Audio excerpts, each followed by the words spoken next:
یا سیدہ یا فاطمہ یا رازیہ یا مرضیہ۔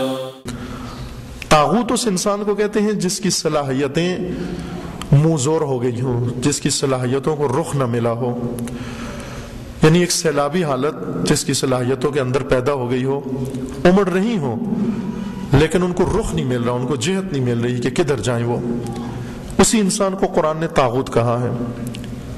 فرعون کو کہا کہ انہ طغی، فرعون طاغوت تھا۔ اور طغیان ہر لحظے انسان کی صلاحیتوں میں طغیان ممکن ہے، کوئی یہ نہ کہے کہ طغیان نہیں آ سکتا۔ دیکھیں سردیوں میں برف پڑتی ہے اور سردیوں میں دریاؤں میں طغیانی نہیں آتی، یہی برفیں جب گرمی سے پگھلتی ہیں تو ان دریاؤں میں طغیانی آ جاتی ہے، وہ سیلابی شکل اختیار کر لیتے ہیں۔ انسان کے اندر بھی یہی چیز ہے کہ بسا اوقات کچھ چیزوں میں جمود ہوتا ہے، کچھ چیزیں جمی ہوتی ہیں، برف پڑی ہوتی ہے، ایک خزاں اور سرما کسی حالت انسان کے اندر ہوتی ہے، لیکن بعض اوقات کسی چیز کی تمازت کے ذریعے سے یہی قوتیں انسان کے اندر جاگ اٹھتی ہیں اور ان میں طغیانی آ جاتی ہے۔ اس طغیانی کے نتیجے میں ایک سیلابی حالت پیدا ہوتی ہے اور انسان طاغوت بن جاتا ہے، طاغوتیت کے راستے پہ چل نکلتا ہے۔ بڑے بڑے طاغوت، آپ بش جیسے طاغوت دیکھیں تو وہ ان کے اندر بھی در حقیقت یہی طغیانی ہے، اور چھوٹے طاغوت جو کسی محدود کسی جگہ پر ہیں ان کے اندر بھی طغیان در حقیقت یہیں سے شروع ہوتا ہے۔ نفرت کی مثال لیں آپ، مثلا ہماری نفرتیں غیر عارفانہ نفرتیں ہیں، ہم نے نفرتوں کی تربیت نہیں کی، یہ تو ہے نفرت۔ یہ لوگ جو کہتے ہیں کہ نفرت کرنا انسان کے شایع نشان نہیں ہے، اسلام نفرت نہیں سکھاتا، دین نفرت نہیں سکھاتا، نہ، یہ خدا داد صلاحیت ہے انسان کے اندر نفرت کرنا۔ وہ انسان نہیں ہے جو نفرت نہ کرتا ہو، وہ ناقص العقل ہے، ناقص الخلقت ہے وہ انسان۔ جیسے جسمانی اعضاء ہمارے، اگر کوئی بچہ خدا نخواستہ پیدا ہو اور اس کی آنکھیں نہ ہوں، اس کے کان نہ ہوں، اس کے ہاتھ پاؤں نہ ہوں، وہ ناقص الخلقت کہلاتا ہے۔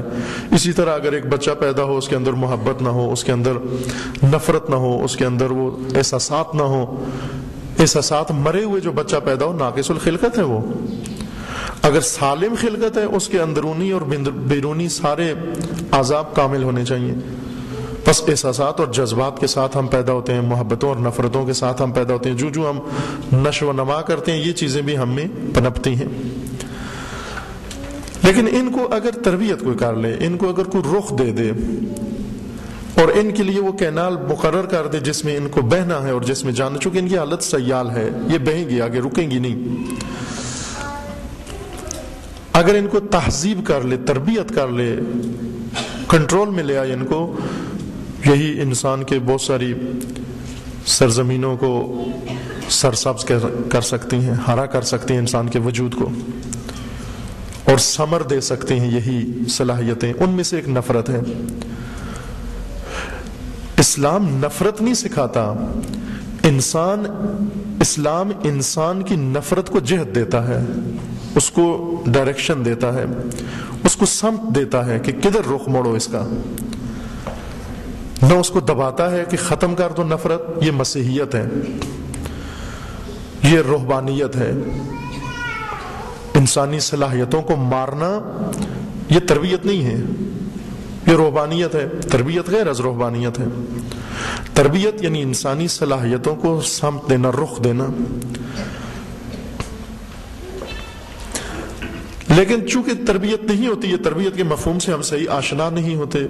ہم تربیت کے لیکچر یا تربیت کے کتابوں میں یہی لکھا ہوتا ہے کہ بس نیک کام کیا کرو، لوگوں کو روڈ پار کرا دیا کرو، اور یہ چیزیں، اس سے انسان یہ سارے کام کر کے سمجھتے ہیں ہم بہت تربیت یافتہ ہیں۔ نہ، تربیت سے مراد یعنی انسانی صلاحیتوں کو وہ رخ دینا جو خدا نے مقرر کیا ہے اس کے لیے۔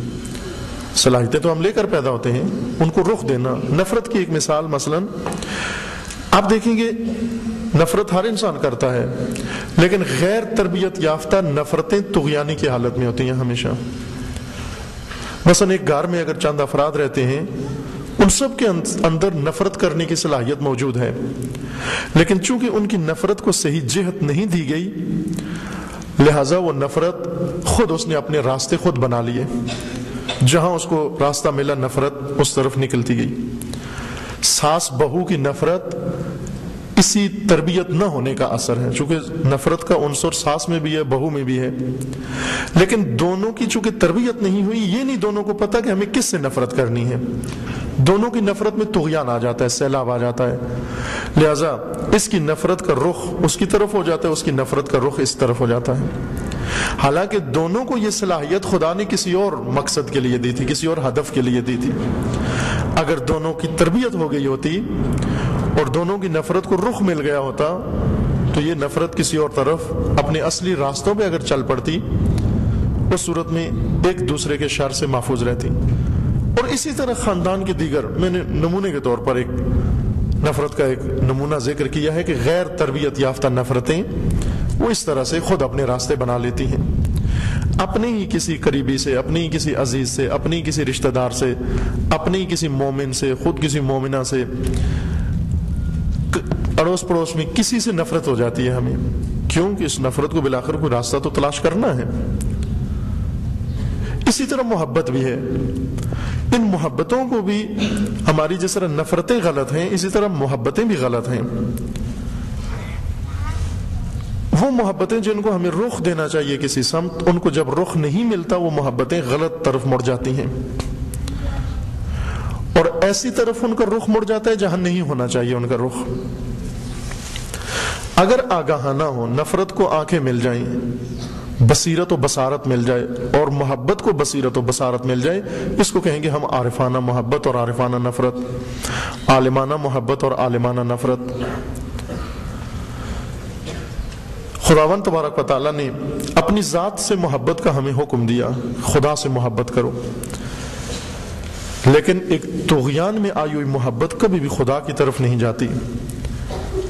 اس محبت کو خدا تک لے جانے کے لیے ایک کینال کی ضرورت ہے کہ محبت کو اس کینال سے گزار کر ہمیں خدا تک پہنچانا پڑتا ہے، ورنہ خدا سے ہٹ کر کسی غیر خدا کی طرف چلی جائے گی۔ اولیاء اللہ سے محبت اس کے لیے یوں نہیں ہے کہ ہم پیدا ہوتے ہی اولیاء خدا سے محبت کریں گے، ہم اس محبت کو ایک کینال دینا پڑتی ہے، اس کی جہت، اس کو ڈائریکشن دینا پڑتی ہے۔ یوں نہیں ہے کہ محبت کے ارد گرد باندھ کے اس کو خدا تک پہنچائیں، نہ، محبت کو آنکھیں دے دیں، محبت کو معرفت دے دیں، وہ خود خدا کی طرف جائے گی۔ نفرت کو بصیرت دے دیں، وہ نفرت خود دشمن خدا اور عدو خدا کی طرف جائے گی۔ تبرہ اور تولا وہ یہی چیز ہے، تبرہ فروعات دین میں سے۔ اصل دیکھیں، جو لوگ کہتے ہیں دین نفرت نہیں سکھاتا، دین محبت نہیں سکھاتا ہے، نہ، یہ روحانیت ہے۔ دین آ کر انسان کو محبت و نفرت کی جب جہت دیتا ہے، انسان کو رخ دیتا ہے جب، تو وہ تبدیل ہو جاتا ہے انسان کے اندر قوت جاذبہ اور قوت دافعہ میں۔ یہ قوت جاذبہ اور دافعہ جب باہر انسان سے نکلتی ہیں، باہر ان کا اظہار ہوتا ہے، اس وقت یہ امر بالمعروف اور نہی عن المنکر، معروف سے محبت اور منکر سے نفرت میں تبدیل ہو جاتی ہیں۔ معروف سے محبت کریں اور منکرات سے نفرت کریں، لیکن تربیت ضروری ہے۔ آنکھ چاہیے محبت کو کہ معروف کی طرف جائے، اور نچے بسا منکرات ہمیں پسند ہونا شروع ہو جاتے ہیں، منکرات سے محبت شروع ہو جاتی ہے۔ غلطیوں سے محبت، برائیوں سے محبت، غلط مناظر سے محبت، غلط روابط سے محبت، منکرات ہمارے لیے محبوب بن جاتے ہیں۔ غیر تربیت یافتہ محبت، یہ امر بالمعروف اور نہی عن المنکر بن جاتی ہے، یہ محبت و نفرت تربیت یافتہ، اور پھر یہی بڑھ کر آگے تولا اور تبرہ میں تبدیل ہو جاتی ہے، یعنی ولایت اور براءت۔ ولایت یعنی محبت تربیت یافتہ و ہدایت یافتہ اور سمت یافتہ محبت کو ولایت کہتے ہیں، اور ایک ہدایت یافتہ اور تربیت یافتہ اور سمت یافتہ نفرت کو براءت کہتے ہیں۔ اگر نہ اس کو ملے تو اس وقت انسان براءت نہیں کر سکتا۔ جب یہ تربیت نہ ہو، خوب اس صورت میں ولایت بھی اپنے رخ سے ہٹ جاتی ہے، اندھی ہو جاتی ہے، اور براءت بھی، تبرہ بھی اندھا ہو جاتا ہے۔ تولا و تبرہ جب آگاہانہ عارفانہ نہ ہو تو اس صورت میں آپ دیکھیں ولایت نعرہ بن جاتا ہے، تبرہ گالی بن جاتا ہے۔ نہ تبرہ گالی کا نام ہے، نہ ولایت نعرے کا نام ہے۔ ولایت یعنی محبت تربیت یافتہ، جہت یافتہ، رخ یافتہ، سمت یافتہ، یعنی ایک محبت جس کو قبلہ معلوم ہے اپنا، اور ایک نفرت جس کو قبلہ معلوم ہے اپنا، وہ بن جاتی ہے تبرہ، براءت، بیزاری، دوری۔ اس لیے ضروری ہے کہ محبت کو معرفت کی آنکھ ملے۔